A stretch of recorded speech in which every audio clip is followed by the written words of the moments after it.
A clemency hearing was held today for a death row inmate who argues he should not be there, claiming he was acting in self-defense. Jermaine Cannon is facing a July 20th execution date for the beating and stabbing death of Sharonda Clark in 1995 in Tulsa. News 4's Nick Camper is live in studio with details on the inmate's last chance hearing today. Nick? After nearly 3 hours of presentations and testimony, the Pardon and Parole Board was not convinced by Cannon's legal arguments, ultimately deciding to vote 3-2, denying him clemency and mercy. Sharonda Clark is not to blame for her own brutal murder.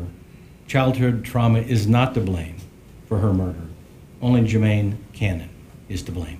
Sitting before the Pardon and Parole Board, Jermaine Cannon's legal team, the Attorney General's office, and the victims' family members took turns pleading their cases for and against mercy for Cannon. The defense in this case conducted what could charitably be described as a drive-by defense. Mark Henriksen represented Cannon and claims his original defense team should have done a better job arguing for self-defense, saying a DNA test on the murder weapon was never conducted. This would have gone a long distance towards supporting the self-defense claim that my client has urged. The Attorney General's office disputed that theory, saying Cannon's criminal history and pattern of violent behavior speak volumes. In fact, he was a fugitive from justice at the time of the murder, having escaped from prison after he was convicted of assault and battery with the intent to kill and sentenced to 15 years of imprisonment. Cannon was convicted of murdering Sharonda Clark after he escaped from prison in 1995.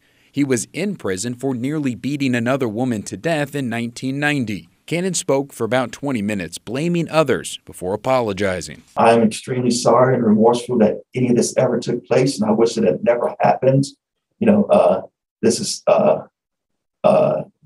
is something that no one should experience. After the hearing, one of Sharonda Clark's surviving daughters spoke to the media. It's my mother.